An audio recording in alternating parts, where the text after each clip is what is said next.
Hola, gracias por estar acá nuevamente. Como les había dicho, hoy voy a estar haciendo la reseña sobre los dos últimos libros de Isabel Allende. Los libros se llaman Violeta y El viento conoce mi nombre. Como saben, es mi autora favorita y por eso quería comenzar haciendo las reseñas con estos dos sus últimos libros. La primera reseña de hoy será del libro Violeta, así que comencemos. Acompáñame. Fue publicada en enero de 2022 con la editorial Plaza y Janés. Es un libro de ficción histórica. Sobre sus personajes, pues comencemos con la protagonista, Violeta. Es una mujer decidida, determinada y muy feminista. Vemos a través de la novela cómo se va transformando en una mujer que termina el ciclo de la violencia de género. Su pareja consensual es Juan Martín. Este es un macho man, mujeriego, arriesgado, un hombre de mucha adrenalina. También tenemos a Nieves, la nena de papá. Heredó la adrenalina de su padre y eso la lleva a perder su vida y llevar una vida sin sentido hasta que ocurre algo que la hará repensar toda su vida, aunque yo creo que ya es demasiado tarde. Así que me dejas saber en los comentarios. Tenemos a Etelvina, esa amiga fiel, de esas amigas que se convierten en familia, amorosa, dedicada. Es el ama de llaves de Violeta. Y Camilo, que es el nieto de Violeta. De joven es problemático. También cambia su vida en un giro inesperado de 180 grados. La novela es narrada por Violeta, que está escribiendo una carta, o sea, su memoria a otro personaje que no sabemos qué relación tiene hasta casi el final de la novela. La historia comienza para los años 20 en Chile, cuando ese país estaba sufriendo lo que se conoció como el Spanish Flu o la gripe española. Esta será una larga historia porque nos trae hasta tiempos actuales, específicamente los años pasados, cuando sufrimos los estragos del maldito coronavirus. Comienza la novela con la noticia de que su padre comete suicidio por unos negocios fallidos y es Violeta quien lamentablemente encuentra su cadáver. Es su hermano José Antonio quien cuidará de ella y quien la acompañará todo el resto de su vida como si fuera su padre, su compañero de negocios y un apoyo total para Violeta. Podemos decir que Violeta heredó las destrezas del negocio de su padre y de su hermano y comienza en negocios independientes desde joven que la llevarán a la cima. Es una mujer de gran solidez económica y no depende de su compañero sentimental. Ella estuvo casada y se enamoró de otro hombre, que es del que ya les hablé, de ese mujeriego, de Juan Martín, y deja a su esposa. Con Juan Martín es que tiene estos dos hijos. En el transcurso de su matrimonio y de su vida, por varios años, sufre de violencia doméstica, tanto física como verbal. Y aunque está decidida a dejarlo, siempre vuelve con él. Es por ese maltrato que recibe que su hijo decide apartarse de la familia a temprana edad, además de que no comparte las ideas políticas de su padre.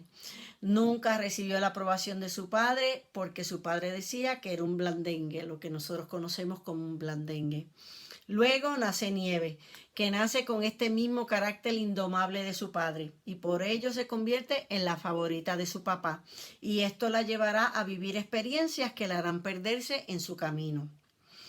Por lo que ya les he mencionado, pueden ver que pues ellos dos, Juan y Violeta, no llevan un matrimonio normal debido a cómo es Juan y también a sus viajes constantes, viajes que aprovecha para tener aventuras con otras mujeres.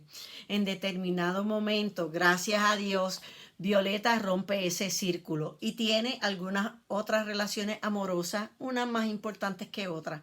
Pero en esta narración es importante ver cómo esos hombres apaciguan a Violeta y le dan un toque muy especial a la novela que nos permite conocer ese lado femenino, cariñoso y humano que tiene la protagonista. En la parte final de la novela, Violeta se encuentra cuidando a su nieto junto a Telvina y narra todo el resto de lo que ha sido su vida a su nieto y así nos enteramos que esta señora ha tenido una larga vida y ya tiene 90 años. Esta novela es una historia familiar que habla mucho de lo que vivimos en nuestras familias y cómo el carácter y la determinación de Violeta la llevan a diferentes transformaciones a través de toda su vida. Si conocemos un poquito de la autora, de Isabel Allende, podemos coincidir que Violeta tiene mucho de ella.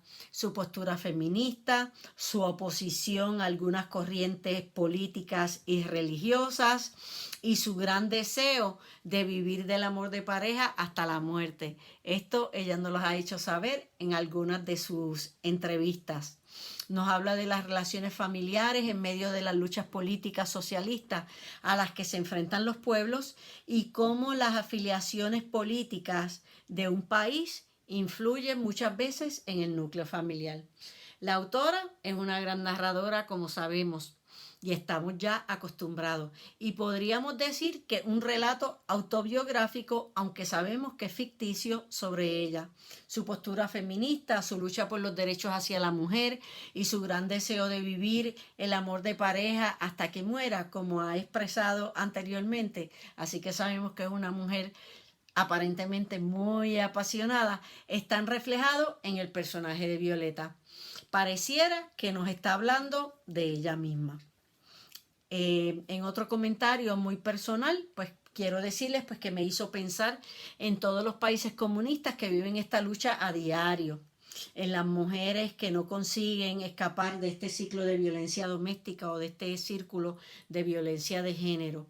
Considero que es una historia de supervivencia dentro de un clima político inestable que aunque dispersó a la familia, somos testigos a través de esta novela de una mujer que lucha contra viento y marea por lo que queda, por ella, por su familia y vive al máximo los momentos de felicidad que la vida le provee hasta el final. Creo que este libro, al igual que otros libros de ella, cuenta con la figura de una mujer fuerte y determinada, capaz de llevar el mundo a sus espaldas y seguir dando pasos firmes. Es un elemento común en muchos de los libros de Isabel Allende. Y la pregunta más importante de toda esta reseña es si recomiendo el libro. Y sí, lo recomiendo.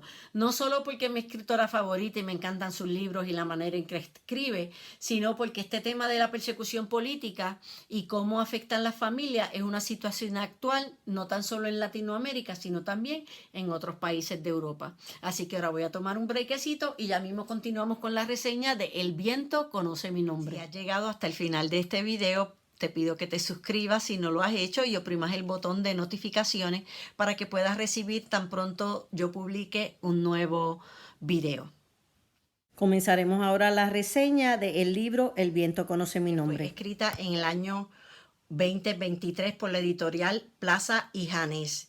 Algunos de sus personajes, el principal es Samuel Adler, es un niño tímido, retraído, inteligente.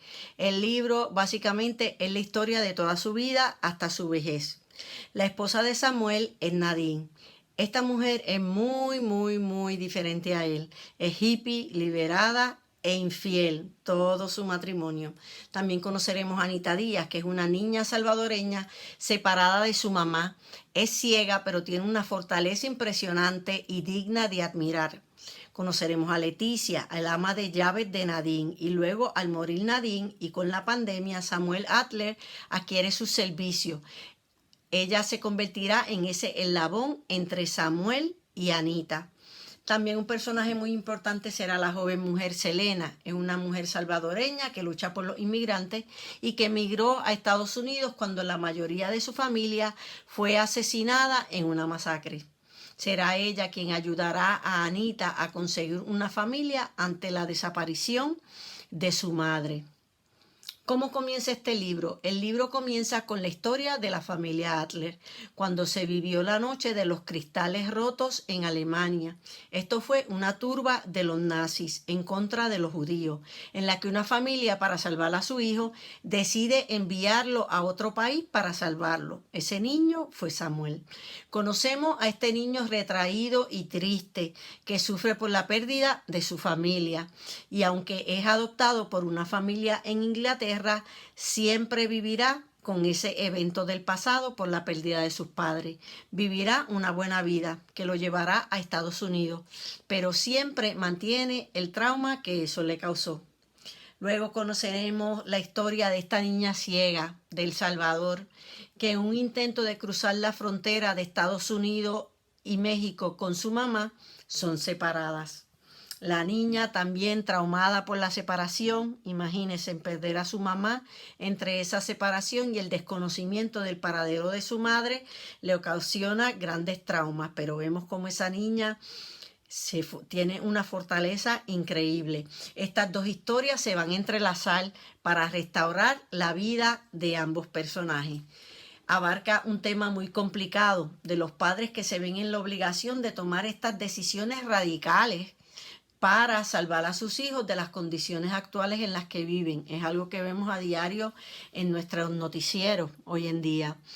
Los padres a veces no imaginan que sus hijos, aunque puede que estén a salvo al cruzar la frontera en ese otro país, tendrán ese trauma para toda su vida. Cómo estos niños se enfrentan a la diáspora, tanto en Europa y en Latinoamérica. Y podemos ver que no importa el país, el sufrimiento será el mismo. Aún así, esta historia, a pesar de la cruda realidad, nos brinda esperanza. Creo que la autora conoce muy bien lo que es emigrar de su país natal, cuando tuvo que salir de su querido país Chile, luego de que el primo de su padre, Salvador Allende, fuera derrocado en un golpe de Estado. Él era el presidente en ese momento. Esto surgió en 1973. Ella vivió en Venezuela y luego en los Estados Unidos. Así que estos temas son temas que ella conoce a profundidad y lo vamos a ver en el libro, aunque es la primera vez que ella nos narra sobre estos eventos que están sucediendo también en Europa. Por lo general, ella solamente habla de los acontecimientos desde Latinoamérica. Desde el comienzo del libro podemos decir que es un libro triste porque narra la persecución a los judíos con un detalle y una crudeza que nos pone en la escena misma. La historia de Samuel y el trauma que lo perseguirá toda la vida y cómo a pesar de ser adoptado, su vida se vio marcada por la pérdida de su verdadera familia. Luego la historia de Anita, una muy triste también, pero son situaciones reales de las que no podemos enajenarnos y eso es lo que intenta la escritora, o creo yo en mi opinión que intenta la escritora en esta historia. Tiene un final inesperado en el que ambas historias se entrelazarán para tener un final feliz como esos que nos gusta. La autora conoce muy bien lo que es la inmigración y es un tema que alude en muchas de sus novelas, pero esta vez le da un toque diferente al presentarnos también este acontecimiento que también surge en Europa. De si recomiendo el libro, sí, también lo recomiendo. Es una novela histórica, aunque de ficción, que nos lleva a reflexionar en el sufrimiento diario de tantos niños y tantas familias, especialmente los niños que son enviados por sus padres a enfrentarse a los sistemas políticos y migratorios de los diferentes países, países completamente desconocidos para ellos y en los que muchas veces no conocen ni siquiera el idioma, en su desesperación de brindarle un futuro mejor. Así que estos dos libros de Isabel Allende te los recomiendo. Bueno, gracias por acompañarme hasta aquí el final. Por favor, déjame en tus comentarios si te gustaron estas reseñas, si has leído los libros, si piensas igual que yo o si estás en desacuerdo conmigo y si te interesaría que leyera algún libro o algún tema en específico en este canal, por favor, déjamelo saber, ¿ok? Será hasta la próxima. Bye.